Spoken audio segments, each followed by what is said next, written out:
دا غم چې په هر چا وي لکه ځان پې خفه کېږم دا غم چې په هر چا وي لکه ځان پې خفه کېږم هندو وي عیسائی که مسلمان پې خفه کېږم او د ژبې رنګ او نسل دې کې سوال نه پیدا کېږي همدا د ژبې رنګ او نسل دې کې سوال نه پیدا کېږي همدا زما ایمان دی په ایمان پې خفه کېږم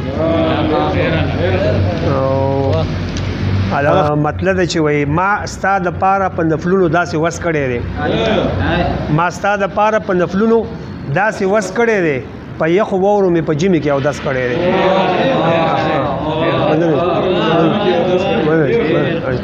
او شعر دی چې د پشکال سخت روژه راته د ژمي ښکاري د پشکال سخت روژه راته د ژمي ښکاري چې پیشنمی مې ستا د سرو شونډو په رس کړی دی د پشکال سخت روژه مې راته ژمي ښکاري چې پیشنمی مې ستا د سرو شونډو په رس کړی دی او بس خو شهرت لکه حاجي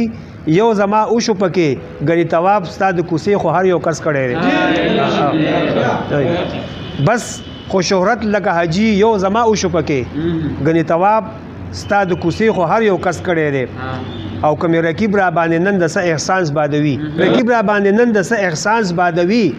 هغه دې هم یاد کړي چې ما په یو پلس کړی دی هغه دې هم یاد کړي چې ما په یو پلس کړی دی او دلته چې وخت تیر شي نو بیا پسې لاسونه مروړي دلته چې وخت تیر شي نو بیا پسې لاسونه مروړي دلته ارمان خلکو اکثر د وخت نه پس کړی دی مقطع دی چې د ګل کېدو تمه ترې مه کړه وه بس د ګله د ګل کېدو تمه ترې مه کړه وه بس د ګله سپرلی پې نه راځي چې کومې څانګې ټس کړی دی او ما ستا دپاره په نفلونو داسې وس کړی دی په یخو واورو مې په ژمي کې اودس کړی دی مننه